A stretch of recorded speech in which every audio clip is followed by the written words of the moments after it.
Hey Zoomers, it's Eric from season 3. Hope you guys are doing well. Welcome to my home in Los Angeles, California.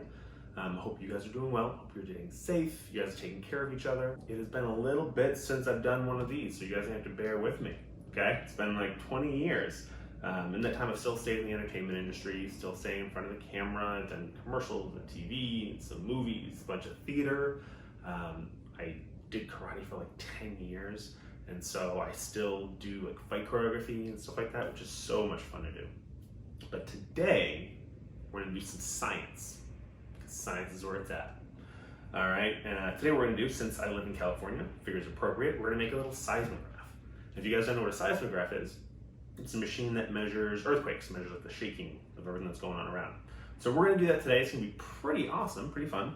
All you guys are gonna need is a cardboard box. I grabbed this one from our food delivery. Struck all the food out. And you're gonna need some little rocks, some clay or some putty, paper, a felt tip marker. You need some string, or in this case, shoelace, and plastic cup, okay? First thing you're gonna do is you're gonna take your cardboard box and we're gonna cut the top flaps off. And then you're gonna poke 2 holes, you guys can see, in the top of the box in the center.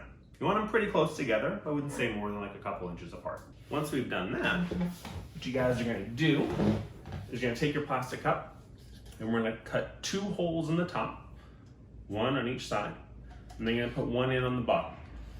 I'm not very good with cutting, so I did this before. It's gonna look like this.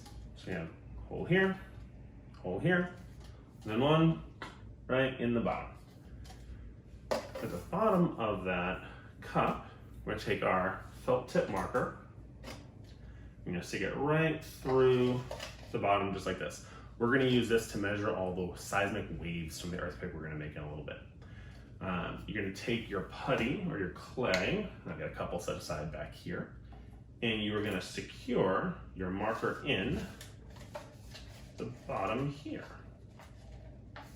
Now, when I was in school, even though I went to study acting and I did some other sports and all that kind of stuff, I always tried to take a science class because I find science to be really fascinating. So you can use this putty, set this all up here. You want to try to make it kind of pointing as straight down as you can. From here, what we're gonna do is you're gonna take your string, or like I said in my case, a shoelace. We're gonna put it through the holes at the top.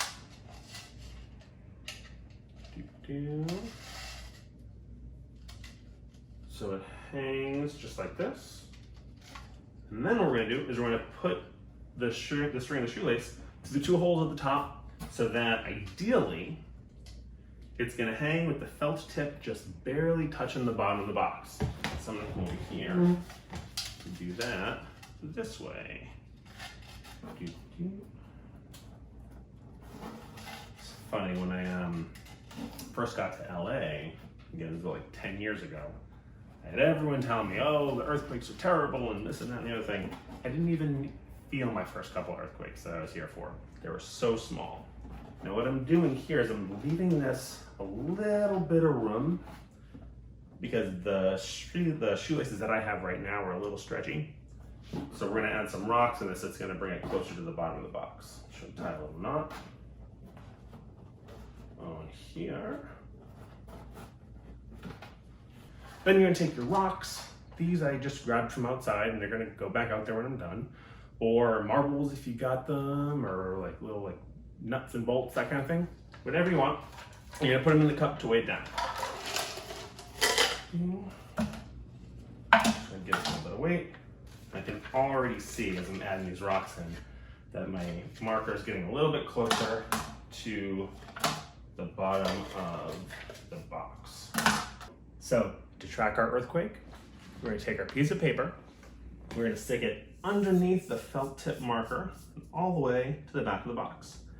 Now, your marker should just barely touch the paper. If you notice that it's a little too high, you can add more rocks, you can adjust the knot at the top.